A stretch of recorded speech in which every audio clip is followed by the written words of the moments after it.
Education is key to success in life, and the teachers make a lasting effect in the life of their students.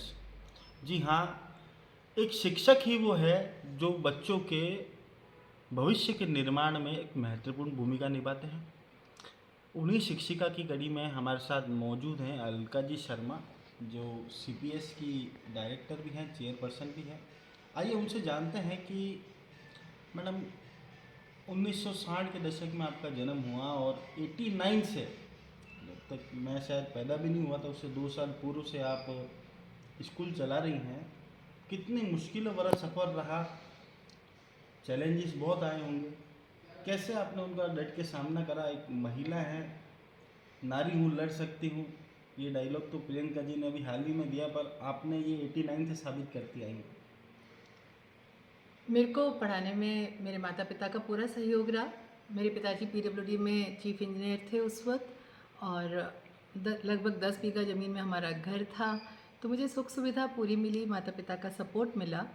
उस ज़माने में जब 74 की मैं बात कर रही हूँ, तो मैं अकेली लड़की थी जो पूरे जोधपुर में कोई 4 व्हीलर चलाती थी, जीप भी चलाती थी, कार भी चलाती थी, तो सपोर्ट था।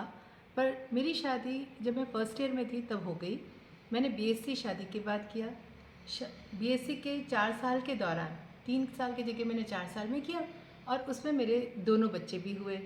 मैं फुल टाइम में अपना बीएससी फाइनल का एग्ज़ाम देने खुद कार चला के जाया करती थी। तो बहुत सारे लोग ऐसा सोचते थे कि शायद मेरी बड़ी मजबूरी है, इस वजह से मेरे को ये फुल टाइम में भी आके और एग्ज़ाम देना पड़ रहा है। 89 में सबसे बड़ा चैलेंज मुझे आया कि स्कूल खोलने के लिए कोई मुझे घर नहीं दे रहा था।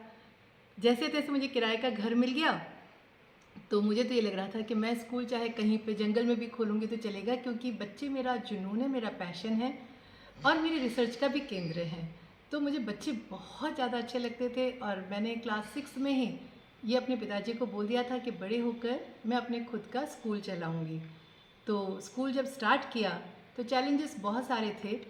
बिल्डिंग का चैलेंज था, मुझे बच्चों को अपनी एम्बेसडर कार में बिठाकर उनके घर छोड़ने जाना पड़ता था। मैं सिलाई कढ़ाई के अंदर बहुत कमज़ोर हूँ।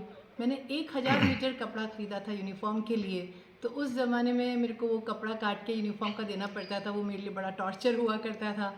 घर घर मैं गई ताकि लोगों को पता पड़ सके कि सेंट्रल पब्लिक स्कूल सहली नगर में स्टार्ट हुआ है, और साथ ही साथ पैम्फलेट्स बांटना, लोगों के घर घर जाकर उनको अवेयर कराना, बहुत सारी दुविधाएं थी, लेकिन मुझे वो कभी कोई तकलीफ़ लगी नहीं। वो पार्ट ऑफ लाइफ ही लग रहे थे, क्योंकि पैशन बहुत ज़्यादा था। मैंने बच्चों को डांस भी सिखाया समर टाइम पे, और दीवारों पर पेंट लगाकर स्कूल का एड्रेस स्टेंसिल से वो गली गली में जाकर भी लगाए। रात को 12 बजे तो 3:30 बजे हमें अखबारों में पैम्पलेट डालने जाना पड़ता था, तो वो भी किया है। लेकिन बहुत आनंद आया है सफ़र में, और बच्चों के लिए जब मैं काम कर रही थी तो करते करते ही जो कंप्यूटर में मैंने ऐसा सोचा कि कंप्यूटर्स को मैं शिक्षा के लिए बहुत अच्छे से काम में ले सकती हूँ। तो 2004 में 1.5 लाख रुपए नगद पुरस्कार, और अब्दुल कलाम साहब से मुझको जो पुरस्कार मिला वो लाइफ का एक बहुत बड़ा माइलस्टोन हो गया, एक बहुत बड़ा मोटिवेशन भी हो गया। सीपीएस, रॉकवुड्स और रॉकवुड्स इंटरनेशनल, ये 3 स्कूल्स हैं अब। और अब स्कूल बिल्डिंग में सारी सुख सुविधाएं हैं, स्विमिंग पूल भी है, बच्चे सारी एक्टिविटीज़ भी करते हैं और बहुत अच्छी पढ़ाई करते हैं। मुझे पसंद है कि बच्चों को हम संस्कारित कर पाएँ और अपनी संस्कृति से भी जोड़ पाएँ।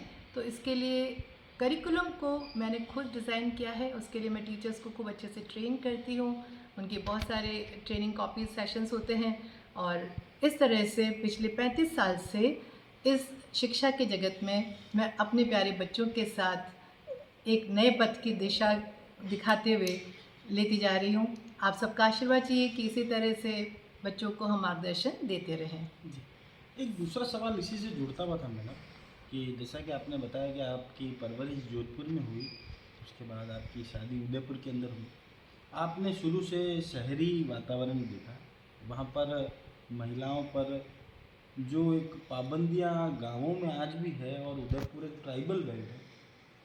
फिर जैसे जैसे आपने स्कूल का प्रचार प्रसार करने के लिए, क्योंकि अब आपका स्कूल आज उदयपुर का एक प्रतिष्ठित स्कूल है, आप गाँवों में भी गई होंगी, वहाँ भी आपने कई समस्याओं का सामना करा होगा, क्योंकि बच्चों के माता पिता शिक्षित नहीं होते हैं तो उन्हें कन्विंस करना थोड़ा सा ज़्यादा मुश्किल रहता है। आज हम देखते हैं कि सीपीएस ने पढ़ाई के साथ साथ कोकुलर एक्टिविटीज़ में अगर सीपीएस को नंबर 1 कहूँ तो इस बात में कोई अतिशयोक्ति नहीं होनी चाहिए। ये आपने कैसे मैनेज करा इन सारी चीज़ों को? देखिए, बालिका शिक्षा की अगर आप बात कर रहे हैं तो आज भी वो एक बहुत बड़ी समस्या है। आज भी अगर आप स्कूल में आप जाएँ, किसी भी कोएड स्कूल में, तो बालिकाओं का नंबर बहुत कम है। और चाहे मुझे 35 साल हो गए इस शिक्षा के जगत में, मैंने जो सबसे बड़ी प्रॉब्लम फेस करी है लाइफ में, तो वो ये है कि अवेयरनेस नहीं है, जागरूकता चाहिए।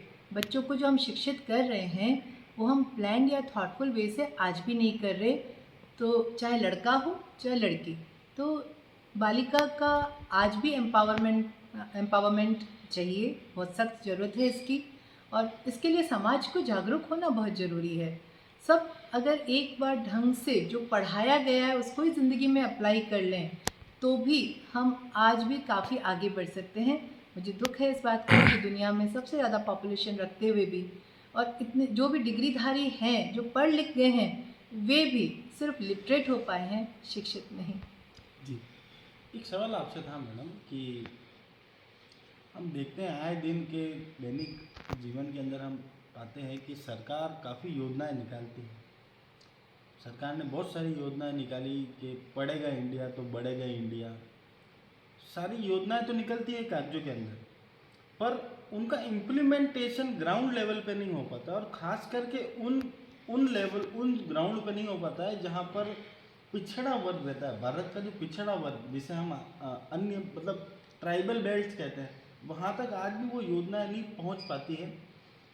इस चीज़ को लेकर क्या हम आज भी विफल है? कदम तो हम बढ़ा रहे हैं आगे, रफ्तार से बढ़ा रहे हैं, पर हम वहाँ के वहीं खड़े हैं।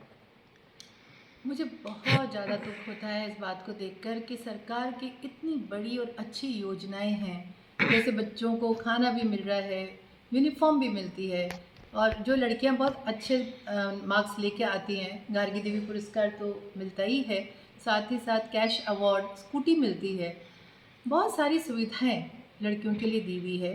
लेकिन क्या हम इस दिशा में कुछ ठोस कदम रख पा रहे हैं? तो इसमें विफल होने के पीछे क्या क्या कारण हैं? तो मुझे तो सब बहुत ज़्यादा ये लगता है कि सबसे बढ़िया टीचर्स जो होते हैं वो गवर्नमेंट के होते हैं। स्कूल बिल्डिंग भी काफ़ी ठीक ठाक है, और रिमोट विलेजेस में भी मैंने माध्यमिक स्कूल की बिल्डिंग देखी हैं। लेकिन पढ़ाने वालों के साथ अगर सख्त कार्रवाई की जाए, हो सकता है सरकारी नौकरी वाले शायद इस बात से मुझे खिलाफत हो, लेकिन मुझे ऐसा लगता है कि प्राइवेट स्कूल में टीचर्स को जब हम जिस तरह से ट्रेनिंग देते हैं तो वो उतना ही डिलीवर अच्छा कर पाते हैं।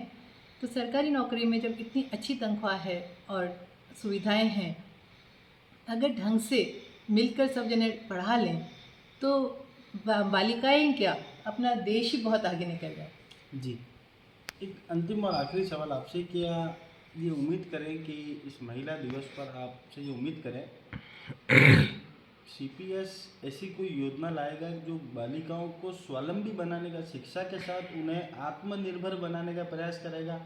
ऐसे कोई रोजगार के अवसर उनको स्किल डेवलपमेंट का सीपीएस के आने वाले प्लान में कुछ है, ऐसा कुछ? डेफिनेटली प्लान बहुत सारे हैं और बहुत ज़्यादा ज़रूरी भी हैं। अभी भी सीपीएस पिछले 35 साल से बहुत सारी चीज़ों को करिकुलम में ऐसे जोड़कर काम सिखा रहा है ताकि जो लिमिटेड टाइम पीरियड बच्चों को स्कूल आकर मिलता है उसमें बालिकाएं सक्षम और समर्थ हो पाएँ। आगे भी मैं चाहूँगी कि बालिकाओं के लिए स्पेशली हम ज़्यादा काम करें। अभी हमने जैसे गर्ल्स हॉस्टल खोला हुआ है तो उसमें लगभग 60 गर्ल्स हमारे साथ रहती हैं, और उनको हम कई तरह की एक्टिविटीज़ सिखाते हैं ताकि, और साथ ही साथ ये भी समझाते हैं कि आज से ही आप धन उपार्जन करना सीखिए। जैसे अगर योग सिखाते हैं तो उसमें उनको महारत हासिल करवाते हैं ताकि अगर वो पढ़ाई करी तो साथ में जाके योग टीचिंग कर सकती हैं, वो स्केटिंग सिखा सकती हैं, टाई एंड डाई का काम सिखाते हैं। जो स्कूल टाइम में हम उस उम्र के बच्चों से करा सकते हैं। विभिन्न पॉलिटेक्निक की उनको हम पूरी जानकारी देते हैं ताकि आगे जाकर अगर उनको इस दिशा में काम करना चाहें तो कर सकती है। फाइन आर्ट्स हमने स्टार्ट किया हुआ है।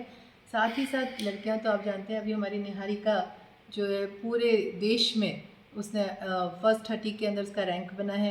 तो लड़कियां आप देखते हैं कि बोर्ड रिज़ल्ट के अंदर चाहे किसी भी क्षेत्र में हो, टॉप तो कर ही रही हैं, पर फिर भी अभी रास्ता काफ़ी बाकी है। अगर शायद मैं गलत ना हूँ तो भक्ति शर्मा भी CBSE स्कूल से पढ़ेगी। नहीं, भक्ति शर्मा हमारे पास नहीं। जी।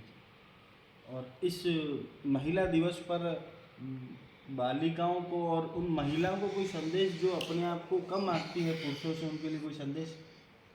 देखिए, अपन सब जानते हैं कि दुनिया को चलाने के लिए स्त्रियां और पुरुष दोनों की ही बराबरी की ज़रूरत है।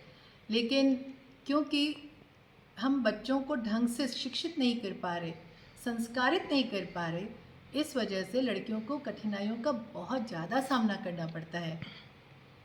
2 ही जेंडर्स हैं संसार में, फिर भी महिला वर्ग पुरुष से क्यों आतंकित रहती है? सिर्फ 2 जेंडर और ह्यूमन बीइंग्स जो सबसे सर्वोत्तम कृति है ईश्वर की, वो क्यों ढंग से नहीं रह पाती आपस में?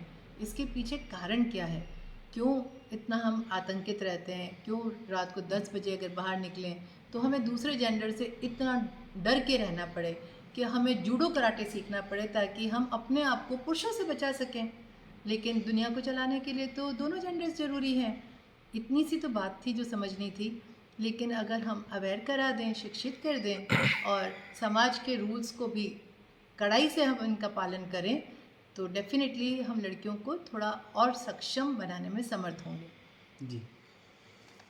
तो किस तरह से मैडम ने अपनी बात को रखा, शर्मा मैडम ने अपनी बात को रखा कि दोनों की आवश्यकता है, दोनों पुरुष और महिला की आवश्यकता इस समाज को चलाने के लिए। तो महिला अपने आप को कमज़ोर ना समझे, अपने आप को लाचार ना समझे, वो निडर होकर इस समाज में जी सकती है, उसे पूरा अधिकार है, क्योंकि महिला जननी है और जननी अगर ना हो तो इस संसार में कोई नई उत्पत्ति नहीं होगी। इसके साथ मैं अपनी बात को विराम देता हूँ और आप सभी को और मैडम आपको विशेषकर महिला दिवस की विशेष शुभकामनाएं और आपके उज्जवल भविष्य की कामना करते हैं और आप नया आयाम स्थापित करें और महिलाओं के उत्थान के लिए आप नित्य जो प्रयास कर रहे हैं उसमें और तेजी लाएं, ऐसी हमारी आशा है।